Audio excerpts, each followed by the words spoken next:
নমস্কার, নতুন বাংলা থেকে বলছি সন্ময় বন্দ্যোপাধ্যায়। আজকে যখন এই প্রতিবেদন পেশ করছি সেদিন 17ই জুলাই 2026 পরিবর্তনের সরকারের মাত্র 70 দিনের মধ্যে 15,000 কোটি টাকার বিনিয়োগ হতে চলেছে বেজিয়া শ্যাম স্টিল প্ল্যান্টের এক্সপ্যানশন প্ল্যানে। আজকের এই সভায় উপস্থিত থাকবেন, যে অনুষ্ঠান হবে দুপুর 2টো থেকে, সেখানে রাজ্যের মুখ্যমন্ত্রী থাকবেন, শ্রমিক ভট্টাচার্য থাকবেন, তাপস রায় থাকবেন, অর্জুন সিং থাকবেন, অজয় পোদ্দাররা থাকবেন। সবার উপস্থিতিতে 15,000 কোটি টাকার শ্যাম স্টিলের এক্সপ্যানশন প্ল্যানে কত হাজার মানুষ চাকরি পাবেন বছরের শেষে বাংলার মানুষ সেটা জানতে চাইবে, বা 2 বছরের পর বাংলার মানুষ সেটা জানতে চাইবে। তার জন্য কি একটা স্কোর শিট রাজ্য সরকারের তরফ থেকে পরবর্তীকালে দেওয়া হবে। আমি আবেদন রেখেছিলাম রাজ্যের শিল্পমন্ত্রী তাপস রায়ের কাছে।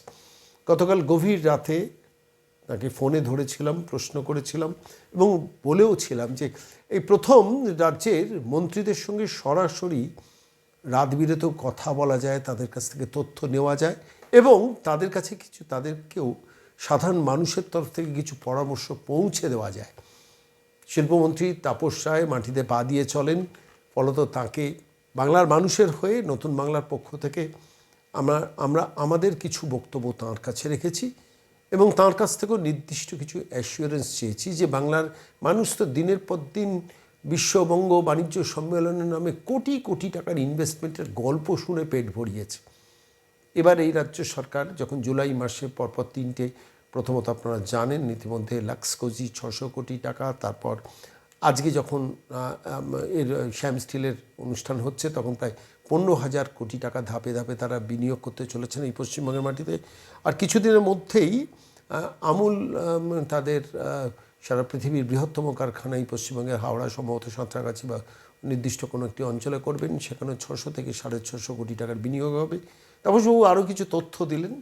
সব মিলিয়ে আমার মনে হচ্ছে আজকের এই প্রতিবেদনে শিল্পমন্ত্রী তাপস রায়ের কাছে আমাদের বক্তব্য আমরা পেশ করেছি, তাঁর বক্তব্য তিনি শুনিয়েছেন বাংলার মানুষকে। শুনুন। নমস্কার তাপসদা, সন্ময় বলছি। কালকে তো আরেকটা মানে নমস্কার বলছি, শিল্পমন্ত্রী হিসেবে তো একটার পর একটা কাণ্ড ঘটাচ্ছেন, বলার কিছু নেই। রাজ্যের মুখ্যমন্ত্রী আর শিল্পমন্ত্রী, অর্থমন্ত্রী যেন মানে 100 মিটার স্প্রিন্ট টানছেন আপনারা। আমার শুধু একটাই কথা বলার আপনার কাছে যে শ্যাম স্টিলের কালকে মজিয়া প্ল্যান্টে স্টিল ডিভিশনে সম্প্রসারণের শিলান্যাস করছেন মুখ্যমন্ত্রী, আপনি এবং রাজ্যের শ্রী শ্রমিক ভট্টাচার্য, রাজ্যসভার সাংসদ এবং পশ্চিমবঙ্গের বিজেপি সভাপতি। কি ঘটছে একটু বাংলার মানুষকে অবহিত করবেন? বিষয়টা আমি বলছি।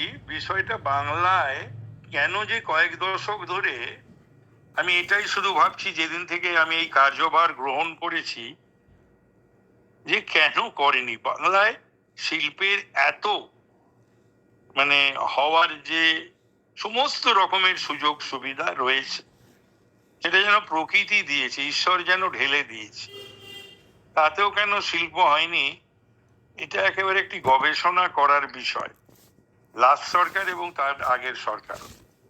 তবে যাই হচ্ছে, যেটাই হচ্ছে না কেন, এটা কিন্তু একেবারেই এই আমাদের সম্মানীয় মুখ্যমন্ত্রীর কিন্তু একটা ভিশন, ওর যে একটা প্রচেষ্টা, আর কেন্দ্রীয় নেতৃত্বের আমাদের সে মাননীয় প্রধানমন্ত্রী, মাননীয় স্বরাষ্ট্রমন্ত্রী সহ বিভিন্ন দপ্তরের কেন্দ্রীয় মন্ত্রীরা, তারাই বাংলার এই গ্রোথের জন্যে, বাংলাকে শিল্প সমৃদ্ধ করার জন্য এবং তার যে পাস্ট গ্লোরি সেইটাকে ফিরিয়ে আনার জন্য সব রকমের চেষ্টা করছে। আমি তো সহযোগী মাত্র। আমি যে কাজটা করছি সেটা একেবারেই পরিশ্রম খাটাখাটনি করে তৈরি করে একটা, যাকে বলে মুখ্যমন্ত্রীর সহযোগী হিসাবে। একটা প্রশ্ন আপনার কাছে, শ্যাম স্টিলের কালকে সম্প্রসারণ যে অনুষ্ঠান হচ্ছে, এখানে কর্মসংস্থানের ব্যাপারটা কীরকম একটু আইডিয়া দেবেন?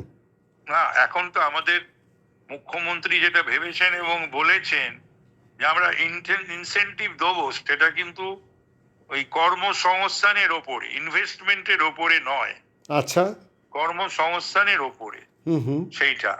আর এখানে কর্মসংস্থান হবে এই মেজিয়া সংলগ্ন সেখানকার সমস্ত লোকাল যে সমস্ত আমাদের বাংলার ছেলেরা সব রয়েছে বা মেয়েরা যারা রয়েছে, যার যা কারিগরি হাতে নাতে শিক্ষা ব্যাপার একটা আছে, কারিগরি শিক্ষা আছে, অন্যান্য শিক্ষা যেরকম যেটা কাজে লাগবে সেই ধরনের মানুষ, এটা একটা খুবই একটা মানে এই যে পশ্চিমবাংলাকে শিল্প সমৃদ্ধ করার মানে ক্ষেত্রে এই যেটা হলো কদিন আগে একটা লাক্সের ব্যাপারে, লাক্সকজি ডানকুনি, হ্যাঁ হ্যাঁ 600 কোটির, আর এটা প্রায় 15,000 কোটি মতন হবে ধাপে ধাপে। এইটা 15,000 কোটি। কোনো নির্দিষ্ট টাইম স্প্যান আছে ক বছরের মধ্যে 15,000 কোটির এই? খুব তাড়াতাড়ি হবে, হ্যাঁ সেটা কালকে আমরা আরো ভালোভাবে বলতে পারবো এবং জানতে পারবো। তবে এটা মানে ফেলে রাখার মতন কোনো বিষয় নয়, আমরা তাদেরকেই দিচ্ছি বা দেবো, এবং সেই কথাবার্তা হচ্ছে যে আমরা যে তাদেরকে হেল্প করছি বা করব সেটার পেছনে ওই চটজলদি সমস্ত জিনিসটাকে নামানো এবং কর্মসংস্থান ওই নিয়ে ফেলে রেখে দিলে যা খুশি করলে, সেই জন্য সেগুলোর ওপরও তো আমরা ভাবছি কি করা যায়। যে সমস্ত জমি জমা ফেলে রেখে দিয়েছে, কিছুই করেনি, হাফ ডান, নো ডান, কোয়ার্টার ডান, হ্যাঁ আমি এই 8টা বিজিবিএস হলো, হ্যাঁ আর হলোটা কি?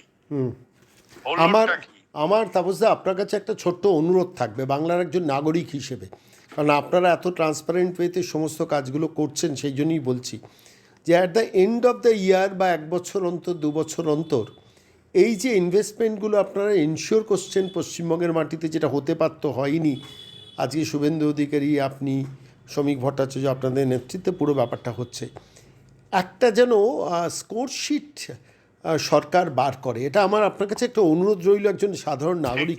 না, এটা হবে, এটা হওয়া উচিত আমাদের। না, পুরো সমস্ত ব্যাপারটাই খুবই একেবারে ট্রান্সপারেন্ট হবে এবং ওই ঢক্কানি না থাকবে না। মানে বিবিজিএস এর যেটা স্কোরশিট ছিল না, যে কি রেজাল্ট হলো 1 বছর বাদে, আর ঢক্কানি না কিছুই হচ্ছে না, ওই সমস্ত অর্থের অপচয় আর ওই মানুষকে বাড়িয়ে ছাড়িয়ে একটা উপস্থাপনা, হ্যাঁ না না, ওই সমস্ত গুলোর মধ্যে ধরুন কতজনের কর্মসংস্থান হলো, কতজনের ট্রেনিং হলো এবং কত কোটি টাকা আলটিমেটলি বিনিয়োগ হলো, সব মিলিয়ে 3টে যদি স্কোরশিটে থাকে না, বাংলার মানুষের কাছে একটা কোনো একটা জায়গায় আস্থা এবং বিশ্বাস ফিরে আসবে, যেটা মমতা বন্দ্যোপাধ্যায় সরকার ধ্বংস করে ছেড়ে দিয়েছিল। না, ওটা তো কোনো সরকারই ছিল না, সরকার ছিল না, সরকার ছিল, আচ্ছা, আর কোনো সরকারই ছিল না। এবং আমি তোমাকে বলছি শোনো, এটা বলতে মানে আমার কোনো দ্বিধা দ্বন্দ্ব নেই। কি বলে না যে স্টার্ট আপ, আমার মনে হচ্ছে যেদিন থেকে আমি বসলাম এবং আজ পর্যন্ত যে কি করে গেছে আগের সরকার বা তারা বা অন্যরা, আরো তো অনেকগুলো খবর, স্টার্টআপ মিনিস্টার, ইন্ডাস্ট্রি কমার্সের, এ তো মানে কিছুই দেখে যায়নি। যেমন তোমায় বলি, একটা ল্যান্ড পলিসি নেই, একটা ল্যান্ড ব্যাংক নেই, একটা ইজ অফ ডুইং বিজনেস নেই, ইনসেন্টিভ তুলে দিয়ে গেছে, ইন্ডাস্ট্রিয়াল পলিসি তৈরি করতে হচ্ছে, হ্যাঁ আরবান ল্যান্ড সিডিং থাকলে পরে তুমি কি করে তুমি শিল্পের ভাবনা করো, তো অল দিজ আর দেয়ার। এগুলো তো সমস্ত কিছুই দেখে যায়নি। আমার 3টে প্রিডিসেসর, একটা গভর্নমেন্ট 3 বছর 3 টার্ম ছিল, আর তার 3টে শিল্পমন্ত্রী ছিল। সেই 3টে শিল্পমন্ত্রী, হ্যাঁ আমি কিছু রেখে গেছে সেটা নাড়াচাড়া করবো।